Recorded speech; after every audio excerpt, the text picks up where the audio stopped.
No Saber Direito desta semana, um curso sobre direito de sucessão. O professor Marcelo Batista aborda a ordem da vocação hereditária, a sucessão testamentária, os inventários judicial e extrajudicial, partilha, sobrepartilha, arrolamento e alvará judicial. A aula 5 começa agora.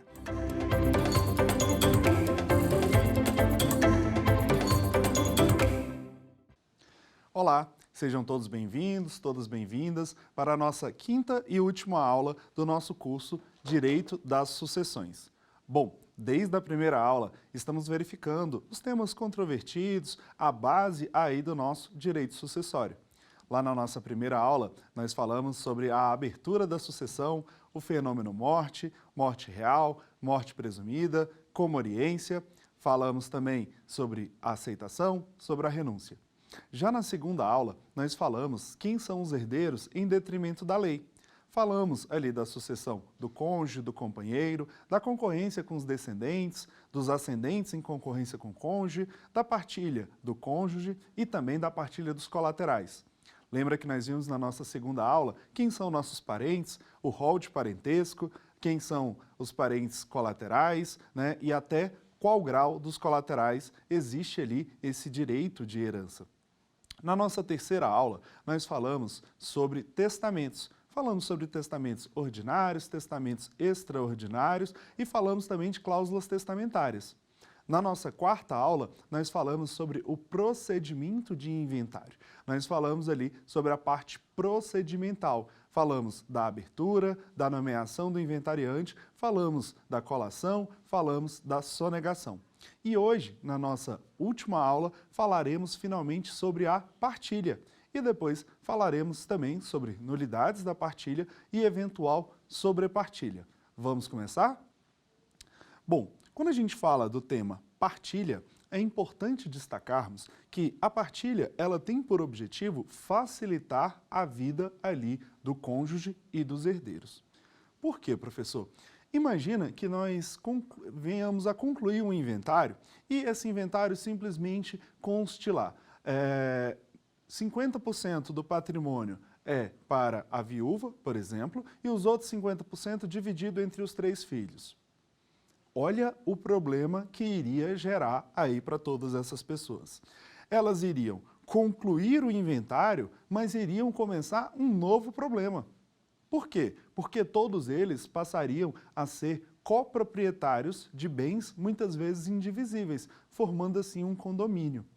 Exemplo, vamos supor que um falecido ele tenha deixado ali bens que são todos indivisíveis. Ele deixou 3 imóveis. No nosso exemplo, a meeira, ela não poderia separar os imóveis dela e os herdeiros os imóveis deles. Então todos seriam donos de bens indivisíveis. Isso faria com que eles teriam que mover uma nova ação com o intuito de separar esse condomínio, com o intuito de dissolver esse condomínio. A outra problemática também se dá que essa ação de divisão de condomínio, ela é na vara cível, ou seja, ela não tem mais um cunho sucessório. Então, eu terminaria um processo e teria que iniciar um outro processo. Isso faria com que, além de toda a dificuldade, né, que muitas das vezes é de se concluir um inventário, ao término desse inventário, não houvesse ali uma finalização das disputas, das discussões, etc. Logo, o objetivo da partilha é com que haja uma divisão equitativa desse patrimônio, buscando preservar os interesses de todos, mas basicamente fazer um direcionamento ali de tais patrimônios. Exemplo, se uma pessoa ela vai ficar com um determinado imóvel, outra pessoa com outro imóvel e eles tenham um valor diferente, pode haver uma compensação financeira. Isso é muito comum quando nós temos ali determinados patrimônios e também quantias em conta, por exemplo, aplicações, etc. Então, todos esses patrimônios, claro, depois de já pago as dívidas, eles podem ser utilizados com esse intuito de fazer ali uma divisão equitativa, visando evitar que qualquer das pessoas seja prejudicada e, consequentemente, essa partilha seja o mais exata e fiel possível. Bom, agora existe uma situação muito peculiar lá do direito civil, que seria a situação da chamada evicção. Professor, eu não lembro desse termo, ou já ouvi esse termo e não lembro o que é. Primeiro, vamos dar uma lidinha no artigo 224, e aí a gente relembra o que é o Instituto da Evicção. Artigo, 2024. Os coherdeiros são reciprocamente obrigados a indenizar-se no caso de evicção dos bens aquinhonados. Primeiro, vamos lembrar o que é o Instituto da Evicção?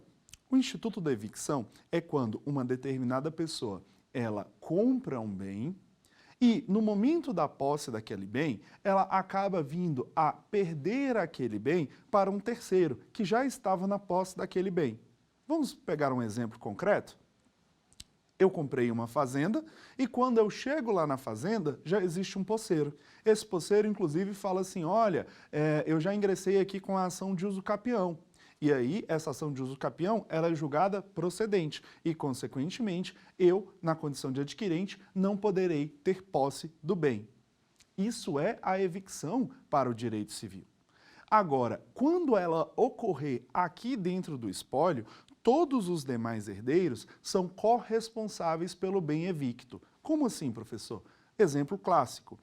Cada um dos herdeiros ficou com um imóvel, mas um dos imóveis ele acaba sendo perdido judicialmente em detrimento de uma ação própria, como o exemplo que eu dei do uso capião. Consequentemente, esse herdeiro que perdeu o bem, ele deve ser ressarcido ali dentro das suas cotas partes pelos co-herdeiros. A ideia é que nenhum herdeiro seja prejudicado, ou seja, basicamente que todos os herdeiros tenham ali as suas cotas partes devidamente reservadas e, consequentemente, ou havendo a perda por evicção, que todos se juntem para participar, né, para ali atribuir a cota parte devida àquele herdeiro evicto. Bom, essa ideia da garantia dos quinhões hereditários é exatamente essa ideia dessa divisão. Então, quinhão nós podemos entender como a cota parte determinada ali para cada herdeiro. Mas, bom, vamos agora sim adentrar ao tema partilha. O tema partilha, ele é dividido, uma parte estando no Código Civil e outra parte no Código de Processo Civil. Lá no Código Civil, ela está do artigo 2013 em diante. Lá no Código de Processo Civil, ela está do artigo 647 em diante. Basicamente, o Código Civil, essa parte ali, né, o Código Civil vem trazendo algumas disposições um tanto quanto gerais, tanto quanto o tema inventário, quanto o tema partilha. Agora, o Código de Processo Civil, ele sim vai nos ensinar a parte procedimental, vai nos ensinar como devemos ali proceder dentro do processo. Então, vamos focar aqui na parte do Código de Processo Civil. Basicamente, o Código de Processo Civil, no artigo 648, ele vem dizer o quê? Que dentro dessa partilha serão observadas algumas regras, com esse objetivo que eu sempre friso, de garantir a maior equivalência, a maior ali isonomia das partes, para que cada um receba o que necessariamente a lei, né, o determinou. Então, o 648, inciso 1, ele vem dizer exatamente o seguinte, que na partilha serão observados as seguintes regras. 1. Máxima igualdade possível quanto ao valor, à natureza e à qualidade dos bens. Nós sabemos que uma massa patrimonial, um espólio, ele pode ser das mais diversas formas. Eu posso ter uma pessoa que deixou um inventário negativo, como uma pessoa que deixou dezenas, centenas de posses.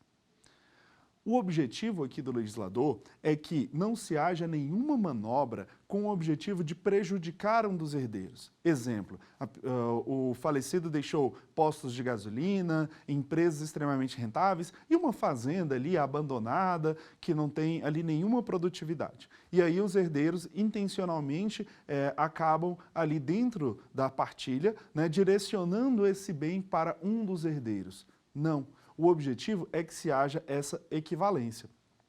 Logo, quando a lei fala em dividir ali esse patrimônio de uma forma equitativa e também de uma forma mais isonômica possível, ela abrange tanto os bens imóveis, quanto os bens móveis, quanto valores, fundos, aplicações, etc. Dando continuidade ao artigo 648 do Código de Processo Civil, inciso 2, a prevenção de litígios futuros. Olha que interessante o novo CPC, ele traz sempre essa ideia de uma autocomposição e também que as partes evitem litígios. Essa ideia se dá por quê? Porque se nós não fizermos uma partilha equânime, uma partilha da forma que a lei assim determina, poderão haver situações como aquela que eu narrei no começo da aula, onde eu tenho um cônjuge e alguns herdeiros que são coproprietários de um mesmo bem. Ah, professor, mas são mãe e filho? Não, muitas vezes não. Pode ser que esse filho seja do primeiro casamento, ou pode ser que essa meeira e esse herdeiro, eles não tenham ali uma sintonia. E aí, depois de longos anos em um inventário extremamente litigioso, depois eu ainda vou colocar eles dentro de um condomínio, ou seja, coproprietários de um bem indivisível? Não. Definitivamente, essa não é a ideia do novo CPC, essa não é a ideia da expedição ali de uma partilha. O inciso 3 do artigo também 648, ele fala o máximo de comodidade dos co-herdeiros, do cônjuge e do companheiro, se for o caso. Basicamente, a ideia aqui é essa central, de se ter o quê? Uma ideia de uma partilha ali tranquila. Existem situações um tanto quanto peculiares. Vou até contar uma narrativa que aconteceu comigo na advocacia. Nós fomos fazer uma partilha de uma fazenda, inclusive aqui no estado de Minas Gerais, próximo aqui ao Distrito Federal. Dentro dessa fazenda, ela era pró-diviso, ou seja, existia a possibilidade de divisão. Então, foi feito ali todo o georreferenciamento, foi feito ali toda a avaliação da área e foram separadas glebas. Foram separadas 5 glebas de terras, porque eram 5 herdeiros. Nesse caso concreto, a discussão ainda continuou, porque um preferia uma gleba, outro preferia outra gleba, e até que um dos advogados das partes sugeriu fazer na cumbuca. O que seria fazer na cumbuca? Simplesmente foram colocados 5 números ali, que seria cada uma das glebas, cada um dos herdeiros tirou um número, que seria o número da gleba. Claro, antes foi feita toda uma documentação extrajudicial para comprovar que todas as partes assim concordariam. E foi a forma que foi achado mais justo. Por mais que as glebas tinham o mesmo valor econômico, mas um ou outro tinha alguma preferência. E simplesmente dessa forma, de uma forma extremamente simples, foi ali finalizado o inventário ali que já vinha de anos. A ideia do CPC, dessa autocomposição, dessa possibilidade das partes de, assim, trazerem soluções para o judiciário, sempre é muito bem-vinda. O novo CPC, ele tenta evitar ao máximo ali litígios que perdurem por anos e anos e anos. Então, muitas vezes, soluções simples dentro da partilha são extremamente bem-vindas. Claro que, não havendo interesse de menor ou incapaz, porque o Ministério Público teria que estar presente, e também não havendo nenhum prejuízo para nenhuma das partes. Bom, dentro dessa ideia dessa partilha, existem outros pontos também que o nosso CPC ele vem frisar. Olha o que diz o artigo 651. O partilhador organizará o esboço de partilha de acordo com a decisão judicial, observados nos pagamentos a seguinte ordem. Basicamente, a ideia desse partilhador seria o próprio inventariante ao fazer ali um formal, ou muitas das vezes o juiz ele remete esse processo ali para a contadoria judicial e a contadoria judicial vai fazer ali um formal, vai fazer um esboço de partilha.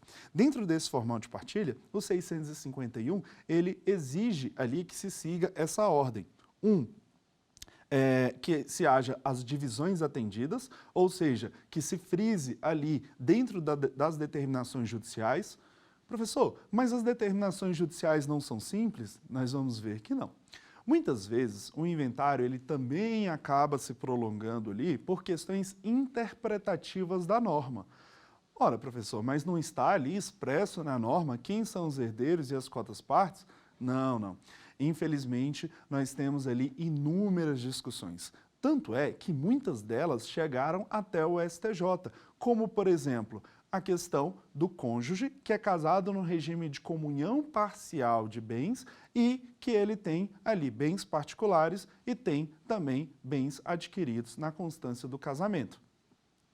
Esse tema, né, do famoso e controvertido artigo 1829, ele perdurou desde a vigência do Código de 2002 até meados de 2017, quando o STJ passou a sedimentar esse entendimento dos bens particulares e também dos bens ali que são meados, né? Então, a ideia de meação, a ideia de partilha que nós vimos lá na nossa segunda aula. Então, muitas das vezes, o que nós temos são situações ao qual, dentro de um processo, eu preciso primeiro ter a delimitação da massa patrimonial, ou seja, a delimitação do que cada um dos herdeiros irá levar, para só depois irmos para a partilha. Outra situação muito comum é quando nós temos legados. Lembra que nós falamos de legados na nossa terceira aula? O legado nada mais é do que um bem específico. Por ser um bem específico, basicamente, o legado ele fica ali resguardado, ele fica protegido. Mas podem acontecer situações que o herdeiro legatário ele tenha que ter uma diminuição desse legado. Vou dar como exemplo. Deixei para o meu afilhado uma casa, no importe de R$500 mil. É a casa específica, o endereço tal, ok. Quando eu fiz esse testamento, eu não tinha problema nenhum. Eu estava com uma massa patrimonial muito boa, logo, essa casa ela era muito inferior a 50% do meu patrimônio. Então, eu não tinha problema nenhum com esse legado. Ocorre que o patrimônio ele é apurado no exato momento do óbito. E no momento do meu óbito, minha massa patrimonial já estava extremamente reduzida. Então pode acontecer que esse legado já não condiza mais com os 50%. Ou seja, que ele ultrapasse os 50% da minha massa disponível. Consequentemente, nesse caso, o código vai trazer várias situações ali de divisão, de diminuição desse legado.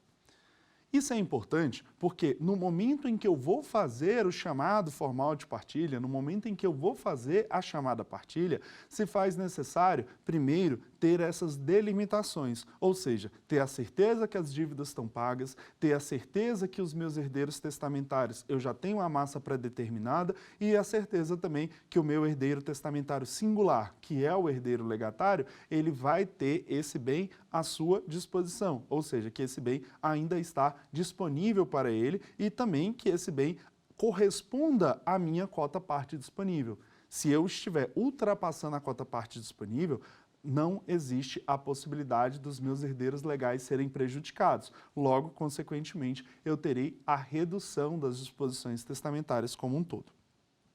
Bom, basicamente, o que deve constar dentro desse documento, dentro desse formal de partilha?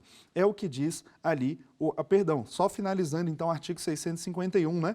Nós vamos finalizar o 651, que ele fala as dívidas atendidas, ele fala da meação do cônjuge e ele fala das meações disponíveis e dos quinhões. Então, o 651, ele vem falando ali, né, basicamente, de como que deve seguir basicamente, é esse formal. Já o 653, ele fala o que deve constar, o que deve conter nesse documento.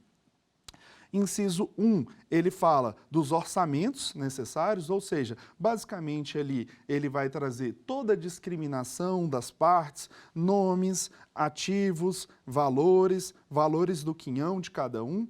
Por quê? Porque esse documento ele vai perdurar ali por muito tempo. Esse documento, chamado formal de partilha, ele ainda vai ter uma atribuição muito importante.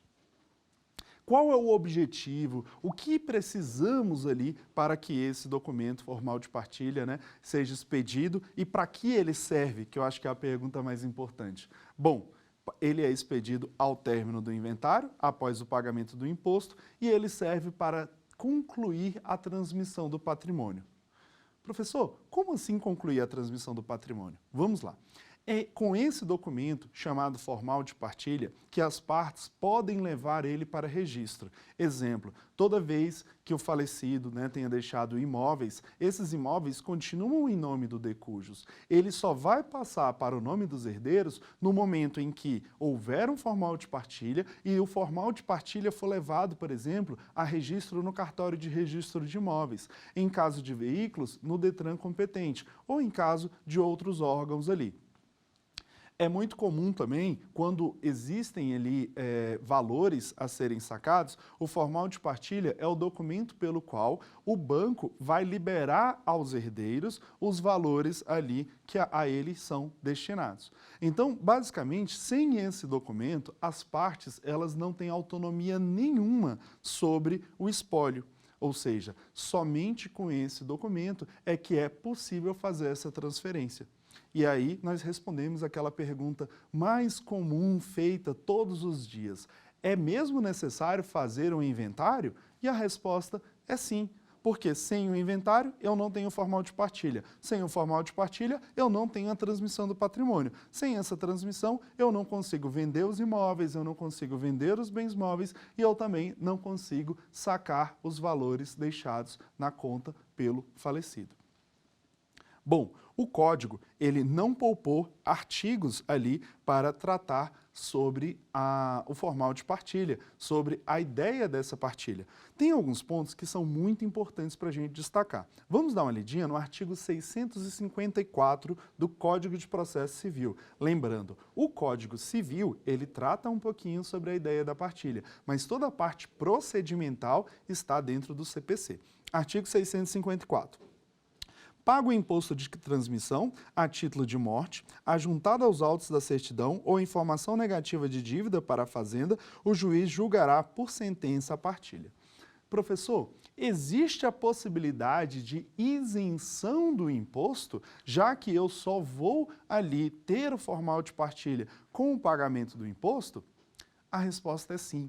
Nós podemos ter a isenção sim do imposto. Porém, essa isenção, cada estado existe um teto ali sobre o valor de isenção. Então, muitas vezes, vou pegando aqui como exemplo o DF, quando o falecido deixa bens imóveis, esses bens acabam ultrapassando aqui o nosso teto e, consequentemente, nós teremos impostos. Agora, o falecido deixou apenas pequenas aplicações em contas, um saldo de PIS, PASEP, ou então veículos que não sejam de grande monta, por vezes os herdeiros podem sim requerer essa isenção do ITCMD.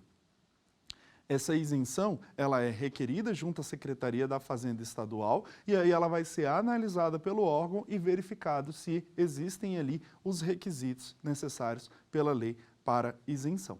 Bom, não tem como saber o tempo de análise, porque vai depender de cada secretaria, de cada estado. Mas, basicamente, a experiência que a gente tem em alguns estados é que o tempo de análise de isenção e o tempo de geração dos impostos não tem ali ultrapassado entre um e outro. Então, assim, basicamente, tem sido até num tempo bem próximo, né? O tempo ou de gerar o imposto ou o tempo ali de se pedir essa isenção. Então, dando continuidade, a essa parte mais burocrática, essa parte mais legalista ali da nossa aula de hoje, vamos dar uma lidinha no artigo 655. Transitada em julgada a sentença mencionada no artigo 654, que é aquela sentença proferida após o pagamento do imposto, receberá o herdeiro os bens que lhe tocarem e um formal de partilha do qual constarão as seguintes peças. Basicamente, o 655 é um artigo extremamente legalista. Ele vem dizer o quê? Olha, o que está acontecendo agora é muito sério. A partir de agora, nós temos bens saindo do nome do falecido e indo para o nome dos herdeiros. Logo, esse documento ele precisa ser instruído por todas as principais peças do processo, com o objetivo de dar garantia, de dar validade àquele documento. Que peças são essas, professor, que devem instruir ali o formal de partilha?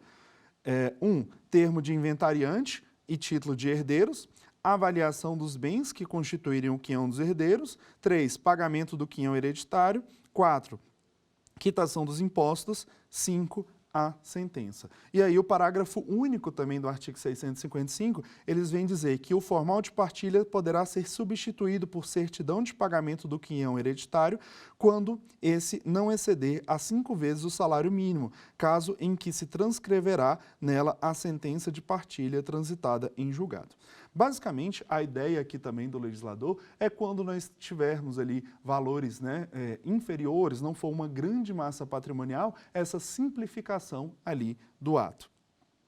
E, basicamente, a gente tem esse documento, esse formal de partilha, como o último documento exarado ali dentro do inventário, ou seja, a finalização do inventário pela sentença e aí sim a expedição desse formal de partilha.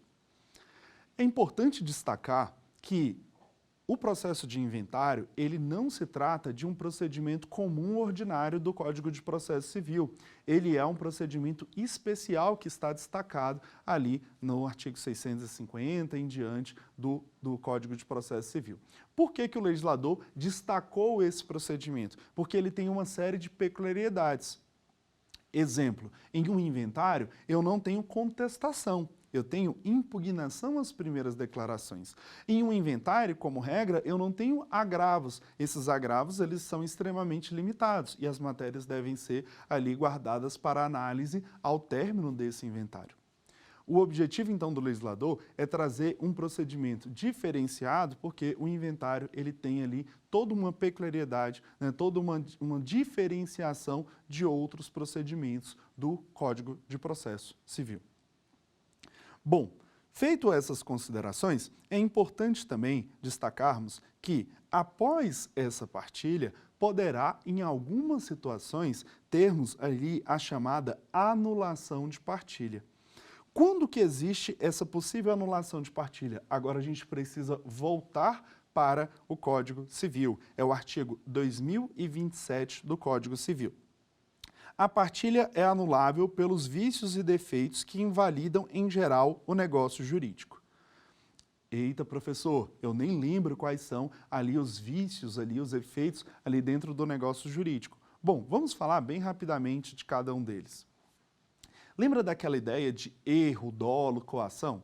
Aquela ideia que uma pessoa, por algum motivo, ela assina um documento, mas sem exprimir a sua vontade, ou seja, sem uma expressão real de vontade? Sim, são esses casos que poderão gerar nulidade ou anulabilidade do negócio jurídico. E essas mesmas situações poderão trazer a nulidade ou anulabilidade aqui dentro do processo de inventário, dentro da partilha. Então, toda vez que eu tiver um vício do negócio jurídico, consequentemente, elas poderão também levar a essa nulidade dessa partilha. Caso reconhecida essa nulidade, uma nova partilha deverá ser feita. E existe dentro do procedimento de inventário formas de um inventário mais tranquilo, um inventário mais rápido, um inventário ali sem grandes burocracias. A ideia desse inventário mais descomplicado é a ideia do arrolamento. O arrolamento sumário também. A ideia do legislador foi trazer procedimentos próprios, que estão previstos ali no 659 e seguintes do CPC. Com ele, basicamente, se faz necessário que as partes elas tenham ali o consenso. Eu não posso fazer um inventário por arrolamento sem o consenso das partes. O legislador, ele trouxe o arrolamento como uma forma de simplificar e desburocratizar ali o processo de inventário. Agora, sempre que houver um litígio, deve-se abrir o contraditório e ampla defesa. Conforme eu falei, após ali a apresentação das primeiras declarações, serão feitas as impugnações às primeiras declarações. E com essas impugnações às primeiras declarações, serão abertas vistas para as partes, o juiz vai analisar as matérias controvertidas, como bens que estão ocultos, herdeiros que não foram arrolados, dentre outros, e aí depois dá-se continuidade ao procedimento. Agora, no arrolamento não. No arrolamento, o objetivo é que seja um processo extremamente descomplicado. Seria basicamente o mesmo inventário extrajudicial, só que eu vou fazer ele judicialmente por arrolamento. Eu devo constar, claro, ali o nome das partes, os herdeiros, ali a ameação, dívidas, e eu já trago também o formal de partilha. Vamos pegar alguns pontos aqui que eu destaquei sobre o que diz o CPC quanto à ideia do arrolamento de bens. Primeiro, o artigo 659 do CPC, que ele vem falar o seguinte: a partilha amigável, celebrada entre partes capazes, nos termos da lei, será homologado de plano pelo juiz com observância dos dispostos aqui no artigo 650.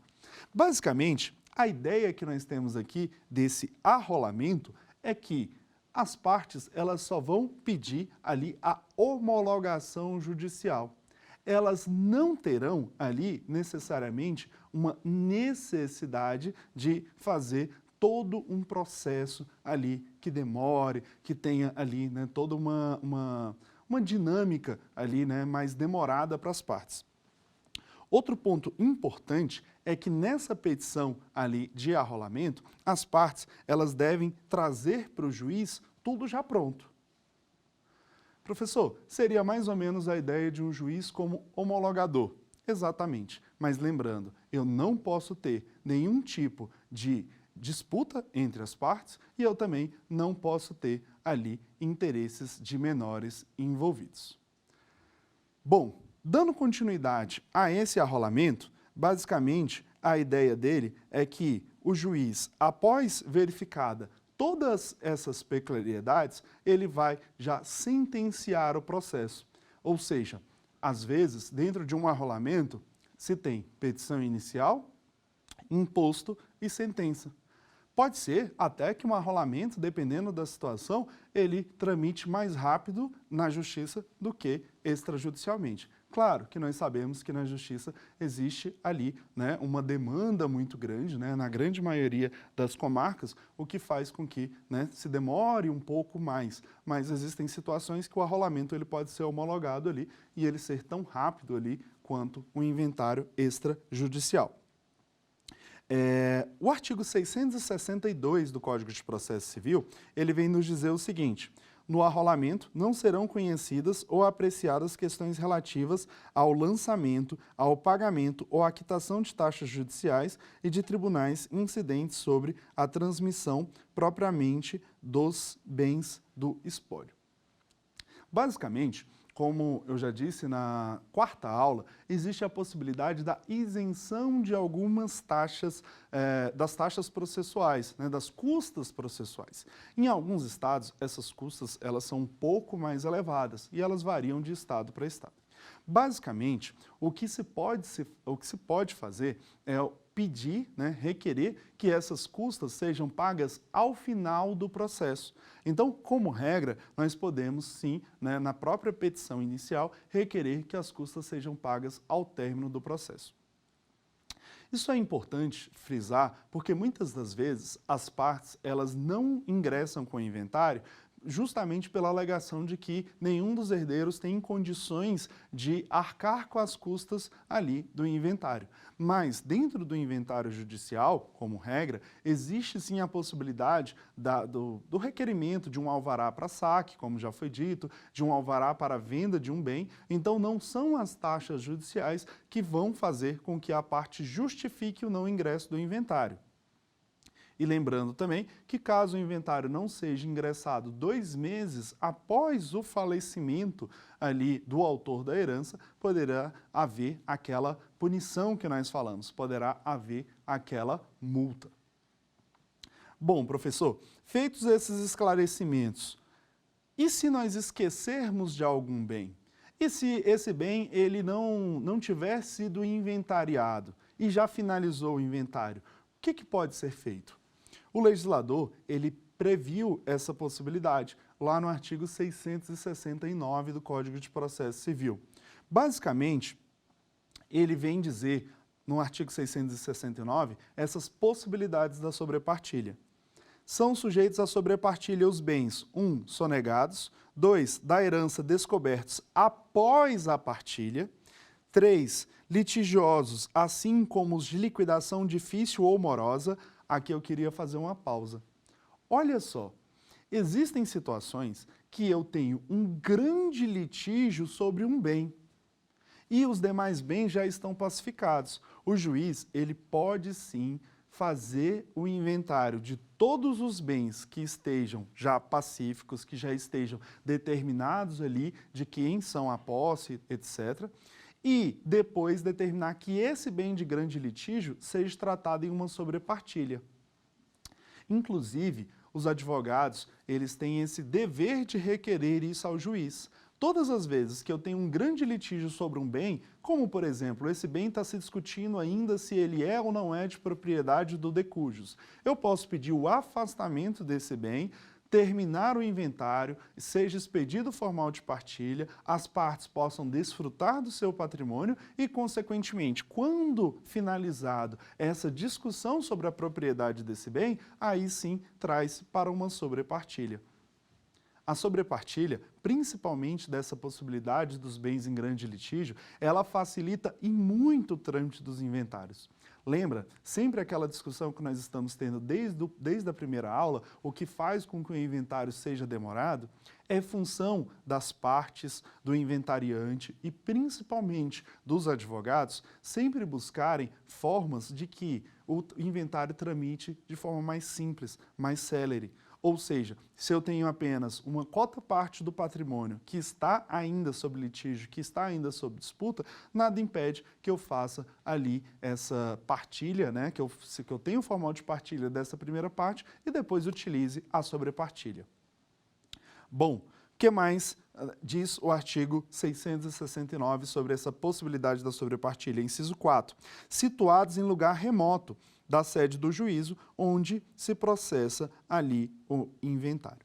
Basicamente, o inciso 4 vem dizer o quê? Eu tenho um patrimônio aqui em Brasília, eu tenho uma fazenda lá no interior, que eu não tenho ainda documentação, que eu ainda tenho apenas cessão de direitos, que vai depender de um custo muito alto para se diligenciar.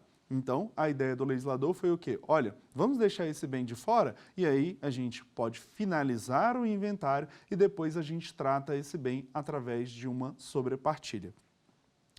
A ideia do legislador, quando ele trouxe aqui para a gente a sobrepartilha, é exatamente o quê? Evitar que o inventário fique parado por grande tempo e também evitar que o inventário seja reaberto.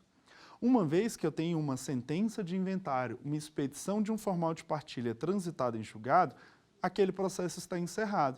Então, caberia essa nova ação com esse objetivo. Agora, uma perguntinha interessantíssima. Cabe sobrepartilha extrajudicial se esse inventário foi feito em cartório? E a resposta é sim.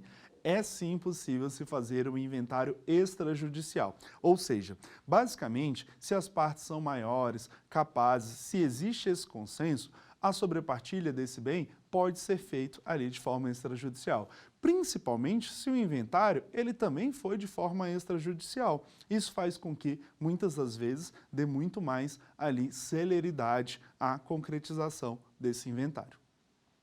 Então, a sobrepartilha, quando bem utilizada, é uma ferramenta muito, muito interessante para darmos ali mais celeridade, para darmos ali uma facilitação ali para as partes. Muitas das vezes, o fato de perder um ente querido já traz um luto, já traz uma dificuldade ali entre as partes. Então, sempre que possível, né, sempre que tenhamos instrumentos ali para utilizar, para que possamos caminhar de uma forma, né, mais célere, extrajudicial, sempre que possível, faz com que, né, esse momento, que ainda é muito difícil, né, dessa transmissão de patrimônio ali de um ente querido, ele se transforme ali num processo mais tranquilo, digamos assim, um processo ali, né, sem ali grandes entraves entre as partes.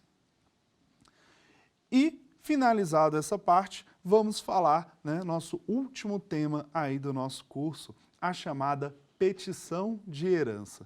Professor, vamos supor que um dos herdeiros, ele simplesmente foi esquecido, ele não constou ali no rol de herdeiros. Como ele pode fazer para requerer a sua cota-parte? Olha, petição de herança é um tema extremamente extenso, mas nós vamos pegar aqui as principais peculiaridades aqui do nosso tema. Olha só, primeiro ponto importante. Quando a gente fala ali de um herdeiro que ele foi sonegado, de um herdeiro que ele foi ali ocultado da partilha, é importante a gente analisar o que nós falamos na primeira aula, certidão de óbito. Sim, a certidão de óbito é aquele documento emitido quando da morte real. É aquele documento emitido por um médico emitido pelo cartório, né, mas com um laudo médico que ateste ali o fim da vida. No momento ali da lavratura do óbito, o óbito ele deve constar ali necessariamente, né, todos os filhos, né, todos ali os descendentes. E muitas das vezes, esse documento, ele é feito ali no momento ainda, né, que as partes estão extremamente abaladas. Muitas das vezes não é nem um filho que vai lá fazer o óbito, às vezes é um outro parente próximo ou outra pessoa próxima. E como nós falamos na primeira aula, é muito comum acontecerem erros, como, por exemplo, esquecer de citar um dos filhos. Um exemplo crasso que nós temos é quando a pessoa tem filhos biológicos e filhos adotivos. Mas esses filhos adotivos, eles não foram feitos através de uma adoção formal. Eles foram ali, né, criados ali, como a gente dizia antigamente, né, filhos de criação. Hoje, né, já temos um entendimento pacífico ali da filiação socioafetiva. Mas vamos pegar como exemplo essa pessoa quando se foi registrar o óbito, né, acaba se registrando também o nome de filhos que não são filhos legítimos, ou que acaba esquecendo a existência de filhos legítimos. Basicamente, se eu tenho ali, né, filhos que são deixados de lado, pode até acontecer que esse inventário tramite até o final. Mas vai chegar o momento em que, necessariamente, vai se fazer ali o direito, né, daquele filho que foi sonegado.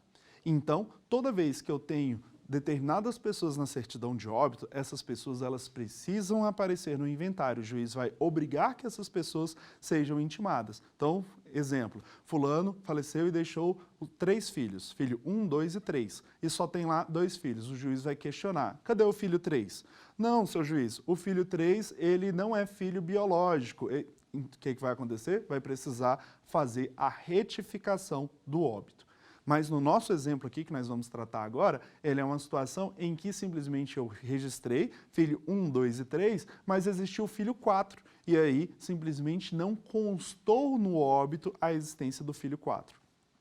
Nesse exemplo, pode ser que todo o processo de inventário tramite. E só depois de algum tempo, esse 4º filho fique sabendo da existência desse inventário. E aí, ao questionar, ao pedir o desarquivamento do processo, ele verifica que ele foi ocultado, que ele foi ali, né, deixado para trás. E aí sim nasce a ideia da petição de herança. Essa petição de herança, apesar do nome ser petição de herança, ele é um processo. Nesse processo, esse herdeiro ali, que foi ali ocultado, sonegado, ele vai buscar a sua cota parte do patrimônio contra as pessoas que ilegalmente o detenham, que podem ser a companheira, o cônjuge, podem ser também outros herdeiros ou até mesmo outras pessoas. Basicamente, a ideia desse processo, ela tem como condão que se refaça essa divisão e que, a partir desse momento, o que é desse herdeiro seja destinado a eles. Professor, existe um prazo ali para a petição de herança? Olha que interessante. Basicamente, eu tenho um prazo, sim, de 10 anos para reaver o patrimônio de um terceiro. Professor, mas eu já verifiquei, já vi julgados, que o reconhecimento de filiação, por exemplo, ele é imprescritível. Logo, vamos supor que esse filho não era registrado e ele vai lá e busca esse registro. Mesmo nesses casos, o STF, ele entendeu que, basicamente, por mais que a filiação ela seja ali imprescritível, mas a petição de herança, ela é sim prescritível, ou seja, ela tem sim esse prazo máximo de 10 anos. Um outro ponto importante também para a gente destacar quando o tema é quando o tema é petição de herança, é porque existem hoje, no direito moderno, discussões extremamente interessantes, como, por exemplo, os embriões excedentários. Deixa eu dar um exemplo para vocês, para a gente entender como essa matéria, que parece num primeiro momento simples, ela pode ter ali condões, variações extremamente amplas. Olha só a situação. Vamos supor que existe um casal, ele teve ali, né, uma fecundação in vitro, uma fecundação assistida, e existam os embriões excedentários. Depois de alguns anos do falecimento, basicamente, essa esposa, ela consegue ali fazer uma fecundação, ou com autorização judicial, ou então com um documento deixado escrito pelo falecido. E aí, após essa fecundação, é gerado ali um novo filho. Ora, se o artigo 227 da Constituição Federal, ele vem nos dizer que não existe ali uma desigualdade entre os filhos, ou seja, se existe uma igualdade entre os filhos, consequentemente, esse novo filho que foi gerado, mesmo após a morte do seu genitor, ele também tem direitos. Então, esse filho, ele pode nascer em um momento em que já houve ali aquela concretização do inventário, já houve ali um formal de partilha. E aí a pergunta que fica, será que esse filho também poderia mover a petição de herança? Será que esse filho não teria prescrição contra esse incapaz e, consequentemente, não havendo prescrição contra esse incapaz, só aos 18 anos começaria o início do prazo prescricional da petição de herança? Estamos falando aí, depois de 28 anos, 30 anos da finalização do inventário? Bom, temas como esses demonstram que o direito sucessório ele é um tema extremamente controvertido ainda em alguns pontos. Frente ao avanço do direito das famílias, frente ao avanço das tecnologias reprodutivas, ao qual o nosso judiciário ainda não tem respostas concretas para temas como esses, que é essa chamada, prole eventual, o direito de petição de herança desses filhos que ainda serão concebidos aí. Mas, sem dúvida alguma, dentro de uma interpretação legalista e doutrinária, o posicionamento majoritário hoje é de que não pode haver distinção entre filhos. Então, consequentemente, mesmo proveniente dessa prole eventual, ele teria, sim, direitos sucessórios. Bom, ainda falando sobre petição de herança, ela está prevista nos artigos 1824 a 1828 do Código Civil. Lembra daquela situação que nós temos aqui? Aqui é um verdadeiro bate-bola entre direito material e direito processual. O Código Civil, ele acabou trazendo um pouquinho da parte também processual aqui para ele. Então, basicamente, o Código de Processo Civil, ele vem complementar, mas é importante destacar. Toda vez que eu tiver um conflito do direito material com o direito processual no tocante à parte de inventário e partilha, o entendimento também dos nossos tribunais é que nós temos ali uma prevalência do direito ali processual. Por quê? Porque a matéria de inventário e partilha é uma matéria processual, logo, lei específica, ela prevalece sobre a lei geral. Então, do 1824 ao 1828 do Código Civil, nós temos essas disposições a respeito da petição de herança. Só para finalizarmos, vamos dar uma lidinha no artigo 1824. O herdeiro pode, em ação de petição de herança, demandar o reconhecimento do seu direito sucessório para obter a restituição da herança ou da parte dela contra quem, na qualidade de herdeiro, a mesmo título o possua. Então, em síntese, a petição de herança, ela tem esse condão dessa pessoa que não teve a sua massa patrimonial disponibilizada no momento correto ali do inventário, poder requerer dessas pessoas que legalmente o detenham a sua cota-parte. Bom, Ao longo dessas 5 aulas, falamos desde o início ali do nosso direito sucessório até a sua concretização. O objetivo desse curso não foi esgotar o assunto, e sim trazer uma visão geral e trazer também as decisões atuais dos nossos tribunais.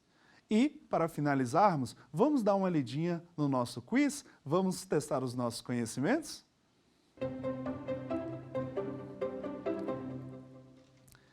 Primeira perguntinha do nosso quiz de hoje. Questão 1. Feita a partilha, os herdeiros respondem pelas dívidas do falecido. Alternativa A. Em partes iguais, ainda que tenha sido desproporcional a divisão da herança. Opção B. Solidariamente, porém somente até os limites da herança. Opção C. Solidariamente, porém somente se houver prova documental da obrigação. E opção D. Proporcionalmente à parte que lhes coube na herança. E aí, opção A, B, C ou D? Parabéns para quem marcou ali a alternativa D, proporcionalmente à parte que lhes coube na herança. Vamos lá para a segunda perguntinha do nosso quiz?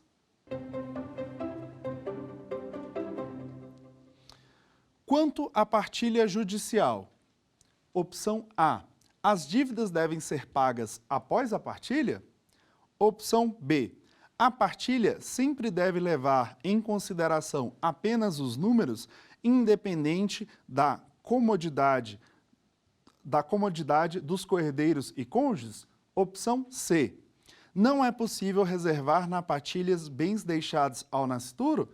E opção D. A partilha poderá ser amigável, lavrada por instrumento público. E aí? Opção A, B, C ou D? Bom, parabéns para quem marcou a letra D. A partilha poderá ser amigável, lavrada por instrumento público. Lembrando que essa partilha amigável, ela é muito mais célere, ela evita com que o inventário ali se prolongue por longos anos. Então, sempre que existe o consenso dentro de um processo de inventário, sem dúvida nenhuma, é o melhor para todas as partes. E a última perguntinha do nosso quiz.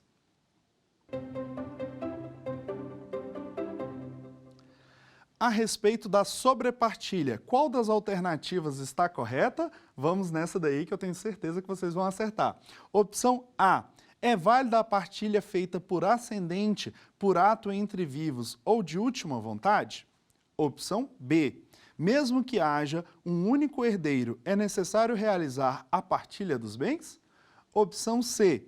Na partilha dos bens, não se observará quanto ao seu valor, natureza e qualidade? E opção D. A partilha pode ser realizada de forma particular, independentemente de homologação judicial ou extrajudicial. E aí, opção A, B, C ou D? Parabéns para quem marcou a letra A. É válida a partilha feita por ascendente, por ato entre vivos ou de última vontade. Bom, ao longo dessas nossas 5 aulas, nós trabalhamos ali, todo esse condão ali do direito sucessório. Sabemos que o tema morte é um tema ali que sempre incomoda as pessoas. Nós brasileiros não temos esse hábito ali de se falar. Mas, sem dúvida alguma, todas as vezes que a pessoa em vida, ela faz ali uma organização patrimonial, ela deixa ali tudo documentado, ela tem uma pastinha que ela tem ali toda a sua documentação, ou até mesmo ela faz um planejamento sucessório, isso ajuda e muito ali para que os seus herdeiros não venham a ter problemas ali no momento de um inventário. Então, planejamento sucessório, hoje em dia, é um tema ali extremamente recorrente. Lembrando, planejamento sucessório não é só o testamento, existem formas e formas e formas. Então, as pessoas podem ali buscar advogados que estão aptos ali a fazer um planejamento sucessório, pesquisar mais sobre o tema, aprofundar mais sobre o tema, porque, sem dúvida alguma, são atitudes feitas em vida que garantam ali que o inventário seja um processo ali não tão doloroso, não tão difícil ali para as partes e não se alongue ali ao longo dos anos.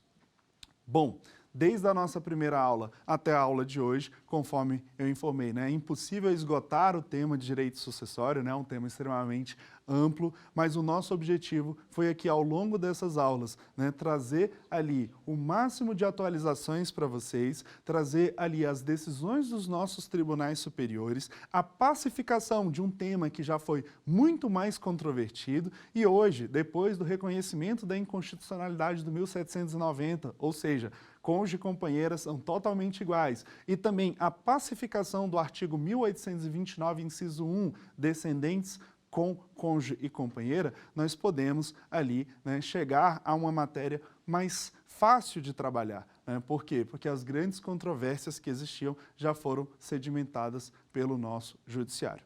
Bom, queria agradecer imensamente o convite que me foi feito de ministrar esse curso de Direito das Sucessões e dizer que esse tema ele é apaixonante, né? É um tema ali muito gratificante, tanto ali na área acadêmica, né? Muitos acadêmicos aí acompanham aí o programa, quanto também na área profissional, né? Muitos colegas advogados aí, né? A gente verifica que cada vez mais estão se aperfeiçoando na área e, consequentemente, né, ajudam, né, o judiciário a fazer com que os inventários cada vez mais sejam mais céleres aí e de uma forma mais rápida ali para as partes. Então, gostaria de agradecer imensamente aí a todos e até uma próxima. Quer dar alguma sugestão de tema para os cursos do Saber Direito? Mande um e-mail para a gente, saberdireito@stf.jus.br ou entre em contato pelo WhatsApp. O número é esse que aparece na sua tela.